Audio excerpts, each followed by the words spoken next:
It is Tuesday. I am instantly regretting my choice of saying, let's sing in front of Barbara Lee, who is a singer and songwriter. Normally we don't do that. I'm enjoying it. But we did get a little bit too much in harmony at the beginning. Yeah, so. it was upsetting. We were too in sync. Barbara, welcome. I would love to introduce you in the best possible way to our guests. So I'll put on my radio presenting voice because I know that you'll be judging me silently from back there.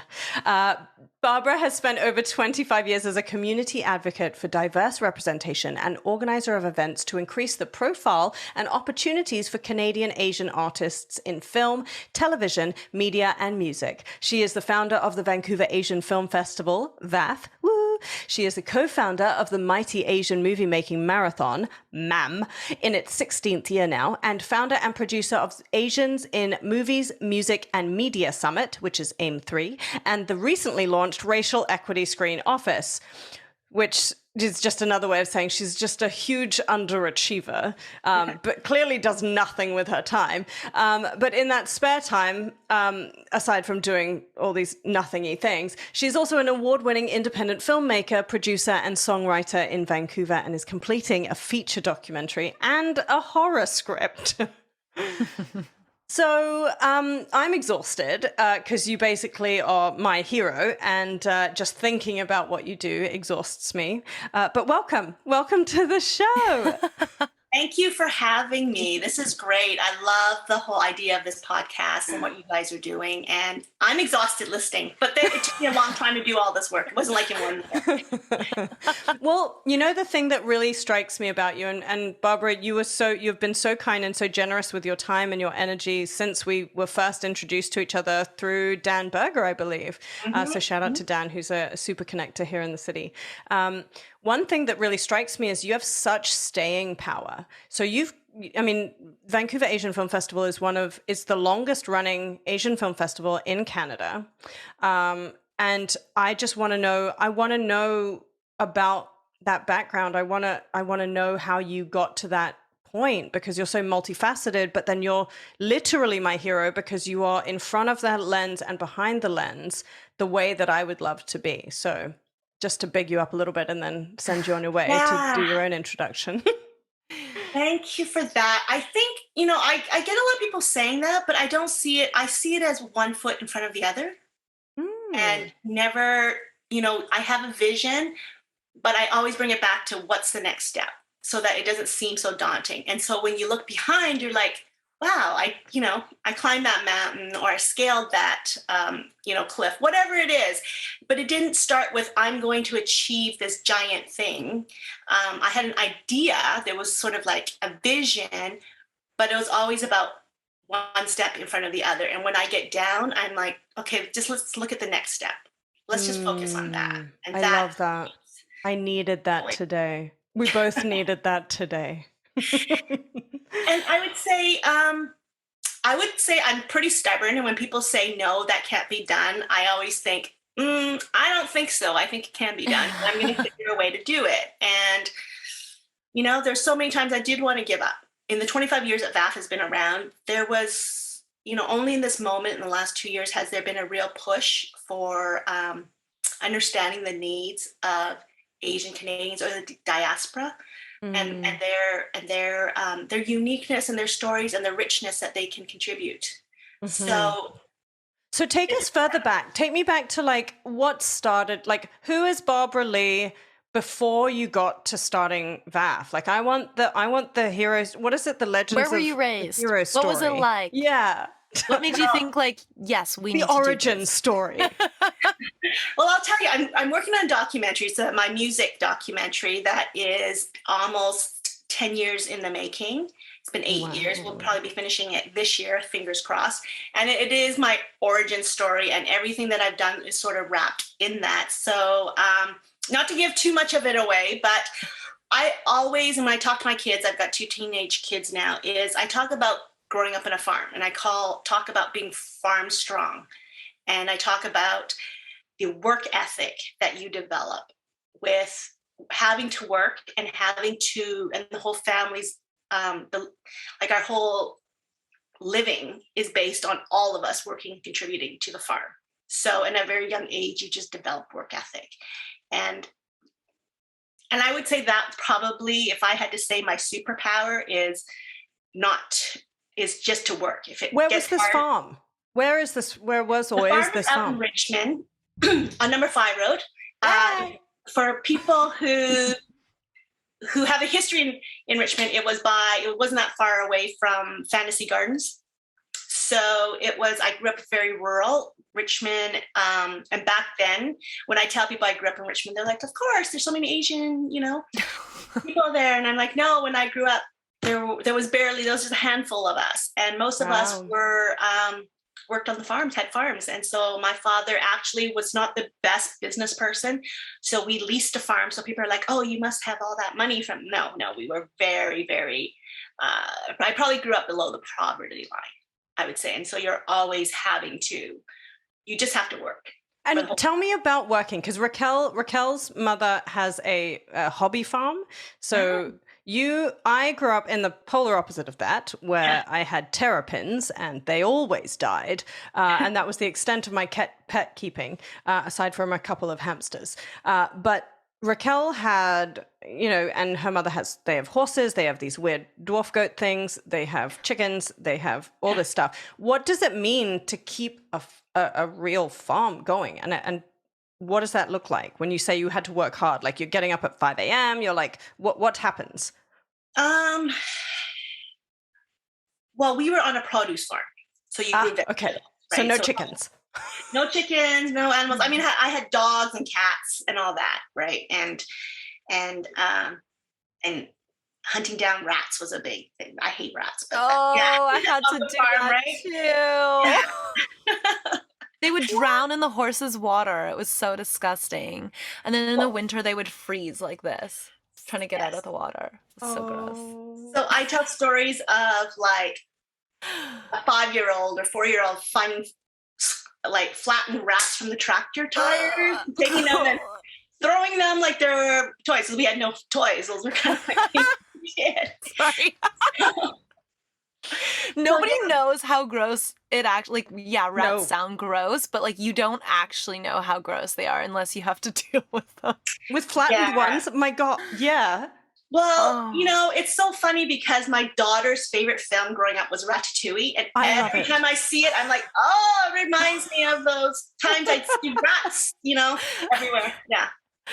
Okay. But it is hard. It's like the thing about farm life, and I agree with you 1,000,000,000%, Barbara. And I think that that's my superpower too, is that work ethic, because rain, shine, doesn't matter what the weather's like, doesn't matter if you're, especially in Richmond, I know you had to go through like Mudville, because my mom's farm is in Maple Ridge, so it's also, a very watery area.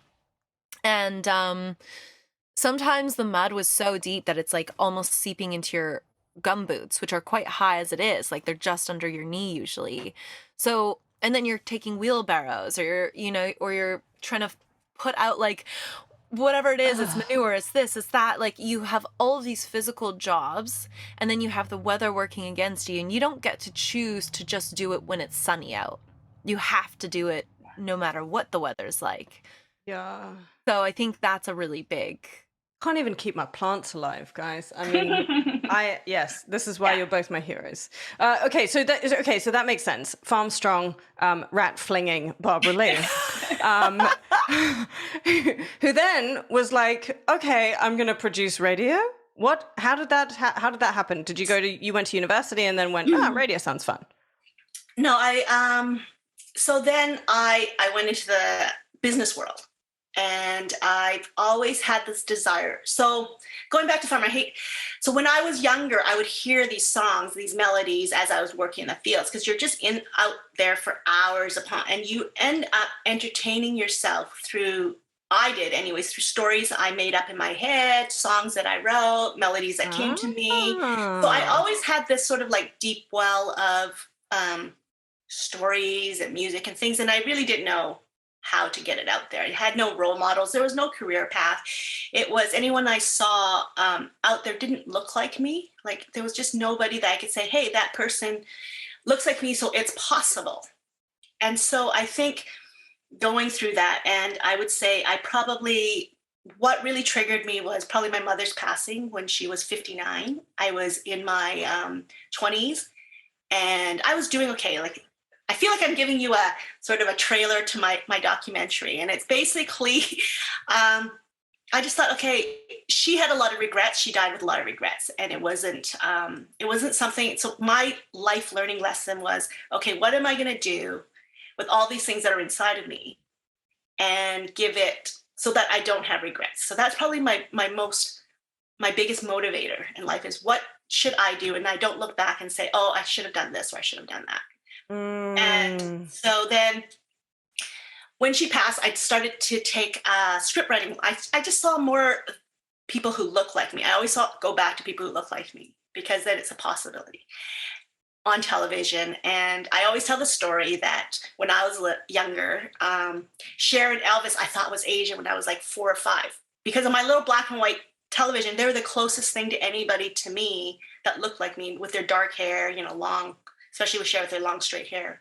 And so as I got older, I'm like, oh, we need to, like, who or how is this going to be done? And so then a friend of mine took me to the Seattle International Asian American Film Festival, and there on the screen is Sandra Oh in the CBC movie Runaway.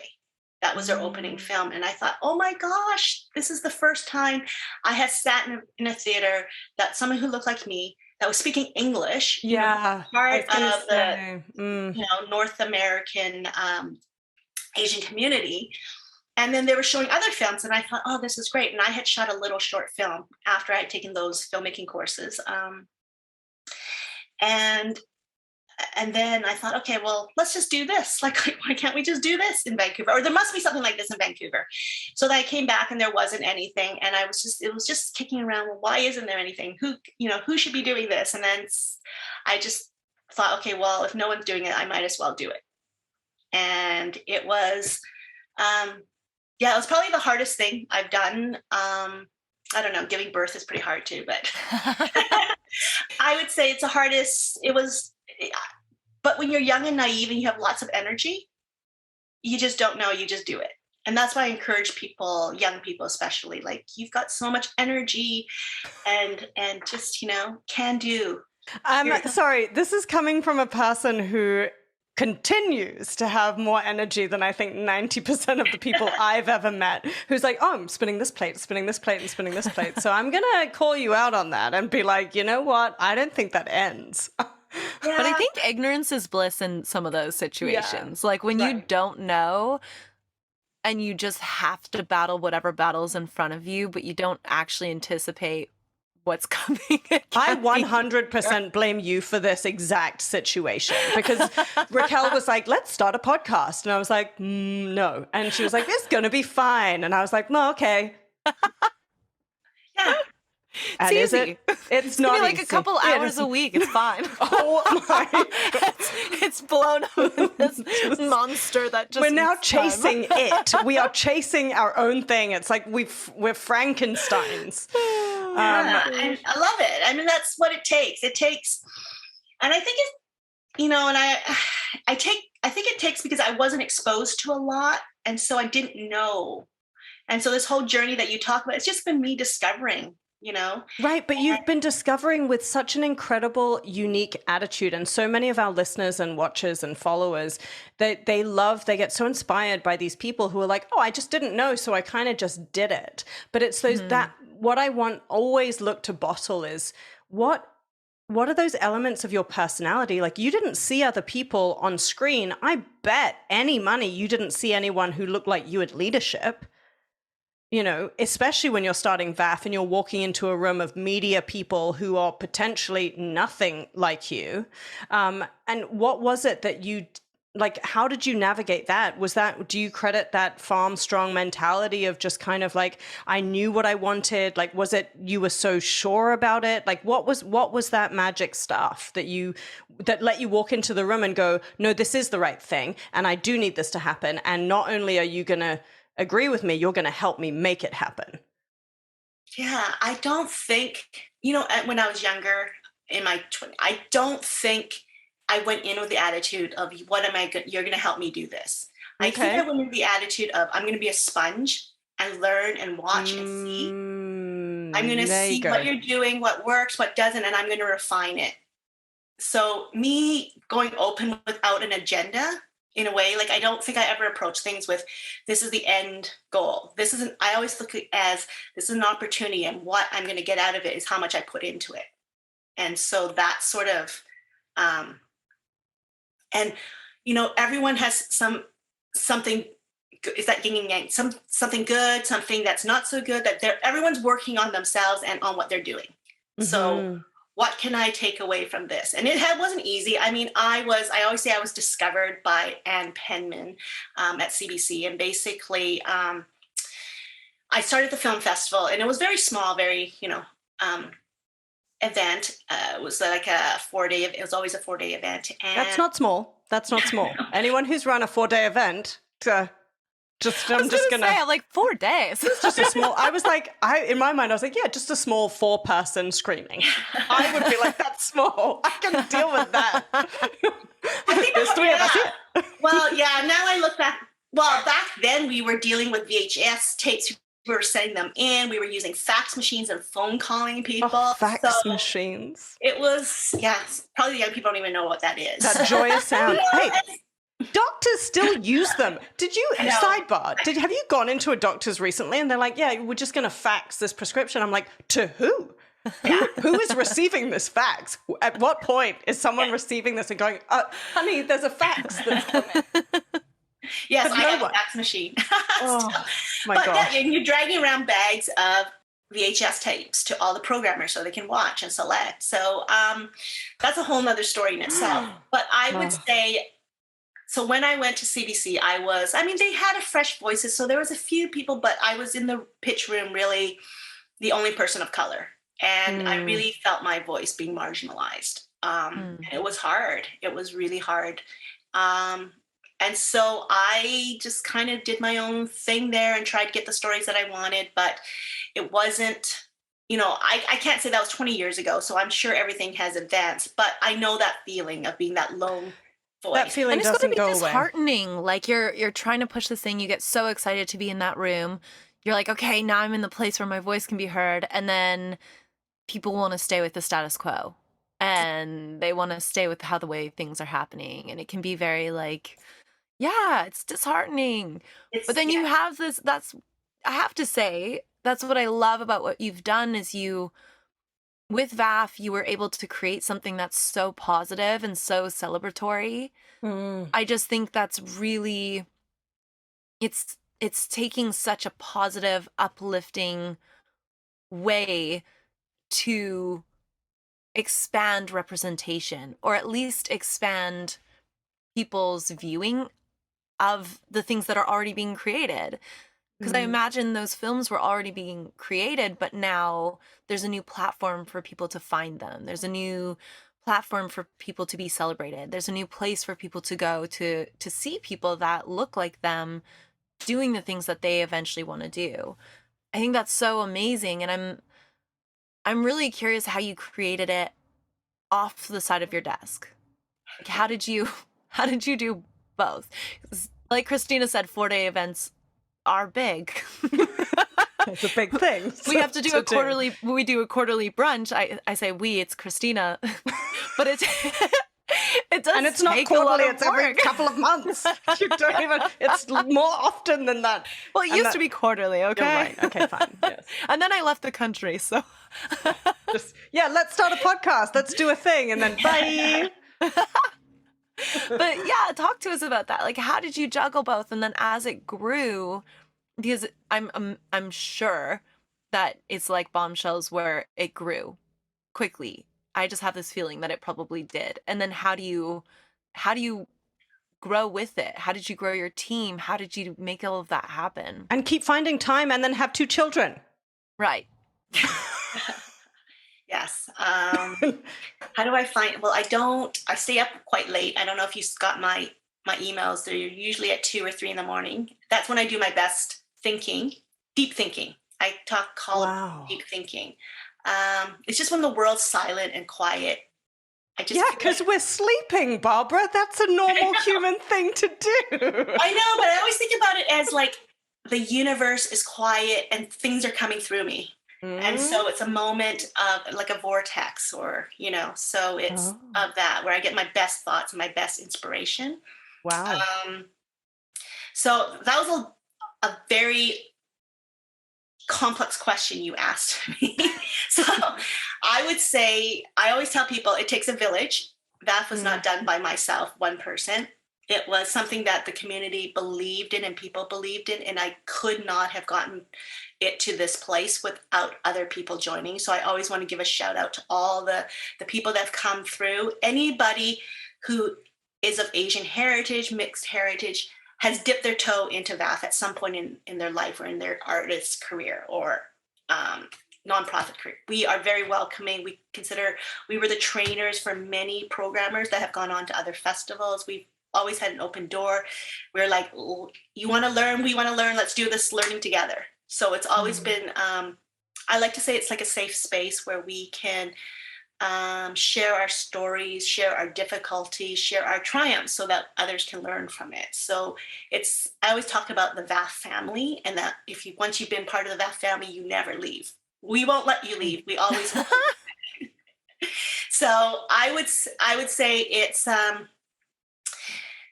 I think when you talk authentically about what you want to do and what you want to achieve, people will hear it and they'll come and join you. And they will and people have been very, very generous with their time, their energy, their contacts.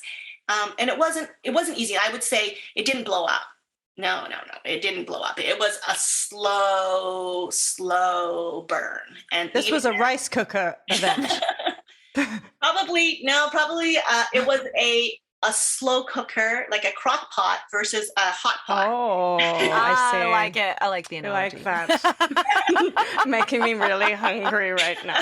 It is brunch. It is hot. And it's winter, so hot pot is my favorite thing. I got to go to my parents' hot pot. Yeah. Okay. Yeah. So it didn't take off. No.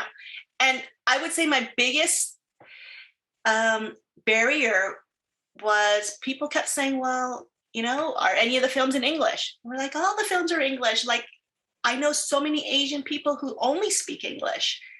So it was that barrier of that. It was they were thinking of it was being too foreign. And that is part of a microaggression. It's part of an Asian,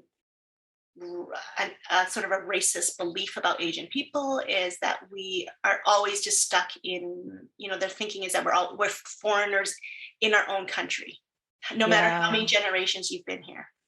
It's a system. My mildest way of describing it is a systemic bias that happens over time. You kind of, and I think one of the things that I really, really like about what VAFF does is it normalizes the diaspora. I don't know how I say that.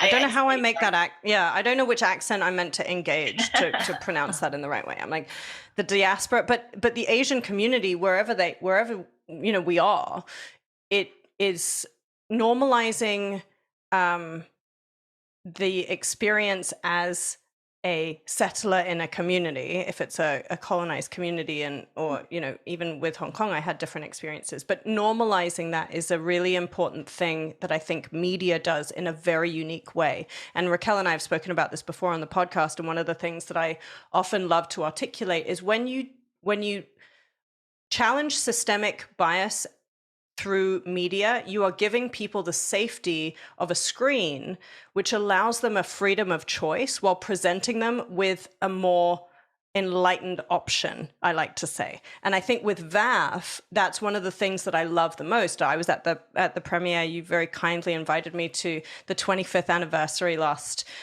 year, and I had such a great time with you and with everyone there. And seeing the representation was it was normal. Like we looked around and I was like, I looked at my friend Ryan, who you met, and I was like, we all look very, very similar. There are very few people who don't look like us in this space, and everyone was successful, was in media. And he looked at me and he was like, and he's third, fourth gen. He's one of the original families that moved to BC, Chinese families that moved to BC. And he was like, 10 years ago, this would never have happened. So media and representation in the media, I always harp on about it. It's so important because it gives people a safety. It's not an accusation. It's an invitation to see the world differently.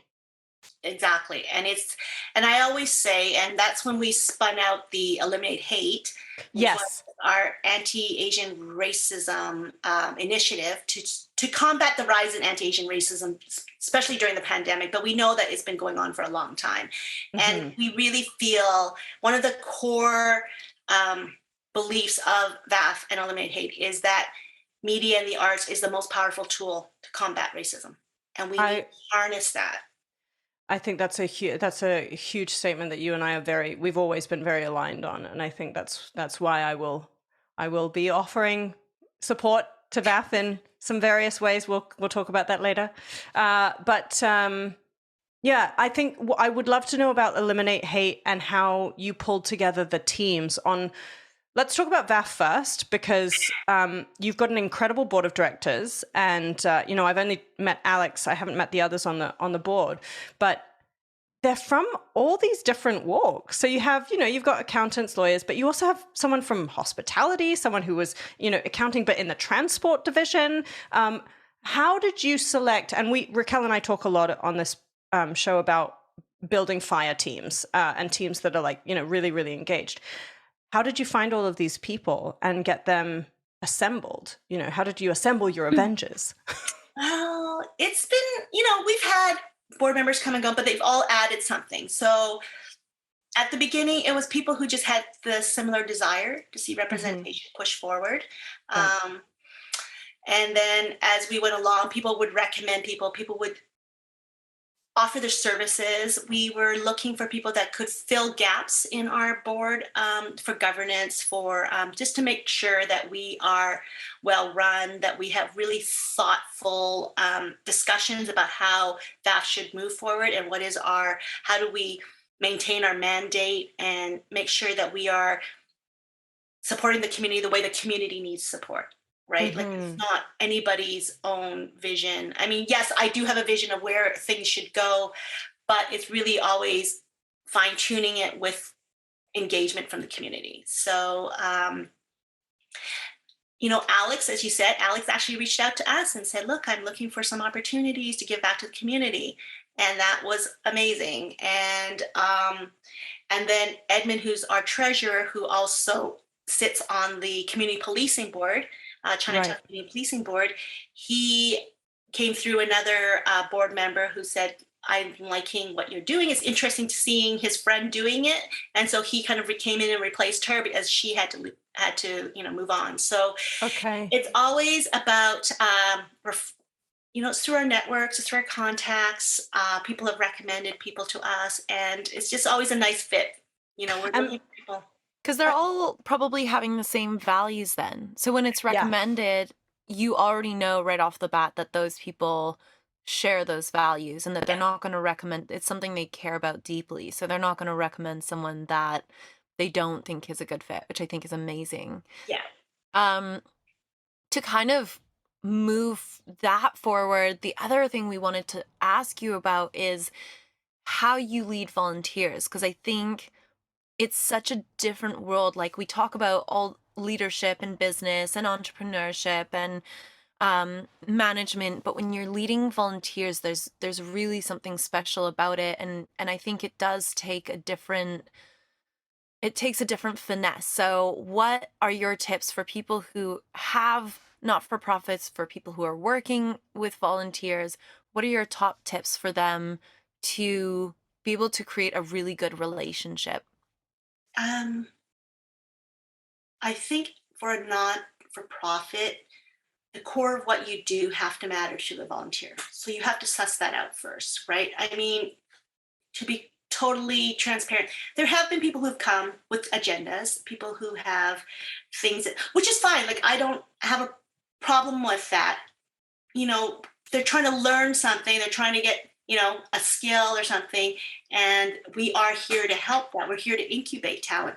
But if we are going to invest in you, we hope that, you know, we don't make them sign their life with, but we hope that they would contribute too. It's a give and take situation. So we try to manage expectations, and it wasn't easy. Like, I'm sure there might be some volunteers that didn't get what they wanted out of it, or that we didn't get what we wanted out of it, which is fine. And we always say the door's always open. And everybody has different periods in their life. They might be going through something. You know, I would say one of the biggest struggles that we have are volunteers that come super hot and heavy and like, we want to do this, and then then they just fade away, and then now we have to find other people to plug it in, or we have to jump back in. Yeah. So that's probably the hardest thing about sort of working with volunteers. And we can't blame them or hold that against them, because life gets busy and they kind of are volunteering their time, and we struggle with that. They're only volunteers, so how much do we, you know, lean on them about getting something done? We still ask funders and have corporate sponsors, and we have to meet what we said we're going to do. So it's, Matt, I don't think I have any rules. I just think that they have to be really understand the time commitment, and that it is, if you're going to come on and you're going to bring, you know, we're going to put you under this project, that you really devote the time that's needed. And if you can't, communication. And expectation management on both sides. Yeah. And don't ghost us. We've had people that just disappear, and it's like, just tell us you can't do it, so at least we can get somebody to plug in. Because if we're just waiting and waiting, we don't want to take it away from you if you're actually doing something on the project. So I think it's a lot of finessing, as you said. It's a lot of learning.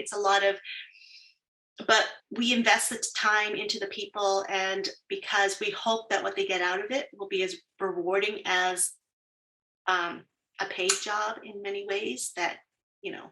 I call it alt currencies. Bombshell Branches, we've built a career pathway program that and we're still building it. We're at the beginning phases of the first iterations, and we focus on alt currencies. Instead of saying it's a volunteer position, it's not. It's an exchange of value, and the currency is an alternate currency to finance. I like that. Yeah, we can talk about that later too. I think it's like a Bitcoin. It's a Bitcoin. Like, maybe we're VAFF coins. Totally. Yeah. And people are starting to understand the weight of social currency, the weight of cultural currency. But we are not inserting that into our daily verbiage. However, I think with a lot of feminine energy entering leadership positions, we're in a prime position to be able to pioneer those types of statements and that type of business being. I agree, especially since now there's such a labor shortage and a lot of women have left the labor market. How do you bring them back? Maybe it's not. Yeah. Well, equal pay would be a good start. Let's not give ourselves another project just yet, but let's. So don't worry, Raquel and I have already started this. We'll loop you in. I don't need anything else. No, we'll just give you some credit for it. We'll help you. We always just help each other. That's what all of us do on this Bombshell Branches community. So I think that's why we're so well aligned. But I know we have to wrap up, and we had to do a real short, sweet, sharp, sassy episode. But thank you for all of these incredible gems. I hope all of you follow VAFF, follow Eliminate Hate. There's incredible things that they're doing. I'll be posting a lot more about a lot of what they're doing, and I typically do anyway. But I look forward to continuing this conversation. And thank you for giving me rat flinging Barbara Lee, which I will always now have. You're never going to lose this, Barbara. Yeah, this will be a recurring life theme for you. Also, really quickly, who can come to VAFF? Where can they find information on it? When are the events? How can they help? Just bullet points. Okay. VAFF is always the first weekend of November, and that's the first 4 days in person. Then we have a virtual And it's in Vancouver. So, and the virtual is anywhere in the world. You can actually, as long as it's not geo-blocked. We have events. The Mighty Asian Moviemaking is in the summer. So if you have a film that you're dying to make, come to us. We'll help you make it in any way we can. We have industry workshops throughout the year. So come check that out. Eliminate Hate is our Anti-Asian Racism. We actually have a collaboration with the Canucks, and there's a new jersey that is a special Lunar New Year jersey that's coming out. That part proceeds are going to go to Eliminate Hate, which is great. So check us out, eliminatehate.org, VAFF.org, and then you can click onto all our Facebook, and VAFF Vancouver is our handle. And love it. And you don't have to be Asian descent to participate. We are super inclusive. So as long as for the films, as long as one person is of Asian heritage, then everybody else is. We've had people from all backgrounds. And the whole point of it is make sure, just be intentional with bringing everybody in. And that's what we want to do. And bring your friends who are non-Asian. We want people who are non-Asian to celebrate in the Asianness of Canada. And everyone has a part in it. It's that hashtag, very Asian. Let's just all be very Asian. I mean, I'm biased, so I'm going to say that. But we're also all going to attend Barbara's feature documentary debut when that comes out. Yes, it's called Sing My Song. It's about my journey on how to get my song out there, and I come from country music. That's I know. I've listened to some of the songs. I'm so excited. Okay, thank you so much again, Barbara. You're such a joy. You're such a lighthouse for our community, and I'm so personally grateful. And I know that the Bombshell Brunches community is too. Great. Thank you so much for having me. Thank you. Thanks for listening, Bombshells. In order to continue to elevate, subscribe and don't forget to click that little bell so you can get notified every time we have a new badass brunch. Until next time, stay focused, fierce, and fabulous.